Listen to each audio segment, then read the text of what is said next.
ஒரு நிமிஷம் யாரும் இந்த வீடியோ தள்ளிடாதீங்க. இது ரொம்பவே பார்த்தீங்கன்னா ஒரு சோகமான வீடியோ தான்.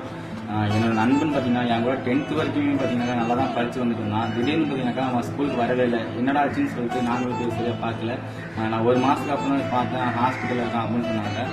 என்னன்னு கேட்டது பார்த்தீங்கன்னா காலில் ஒரு சின்னதாக ஒரு கட்டி மாதிரி கிளம்பி அங்கே போய் ஹாஸ்பிட்டலில் காமிச்சிருக்காங்க. ஹாஸ்பிட்டலில் வந்து டாக்டர் என்ன சொல்லியிருக்காங்க, உடனே சர்ஜரி பண்ணி ஆகணும், அப்போ தான் காலை நல்லா குணப்படுத்த முடியும் அப்படின்னு சொல்லியிருக்காங்க.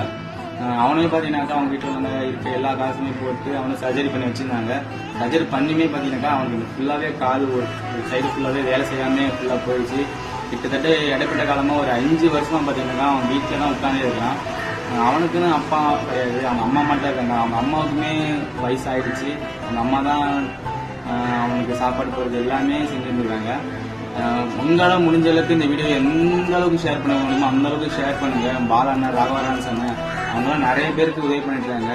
என்னோட நண்பனுக்கும் அவங்க உதவி பண்ணாங்கன்னு சொல்லி நம்புறேன். நீங்கள் பண்ணுற ஒரு ஷேருமே அவனையும் காட்டும், அவங்க வீட்டில் குடும்பத்தையும் காட்டும். தயவு பண்ணி இந்த வீடியோ ஷேர் பண்ணிடுங்க. வீடியோ காட்டுறேன், அதையும் நீங்கள் பாருங்கள். என் பெயர் சுமன். எனக்கு வயசு 20 ஆகுது. நான் 10ஆம் வகுப்பு படிச்சுட்டு இருந்தேன்.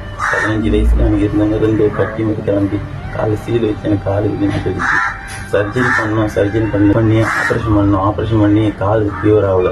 திரும்பி அப்படிதான் 5 வருஷமா வீட்டில் தான் கஷ்டப்பட்டு இருக்கிறாங்க. அம்மா தான் உழைச்சி எங்களை காப்பாற்றுறாங்க. 4 பொண்ணு. நான் ஒன்றும் உங்கள்கிட்ட எதுவும்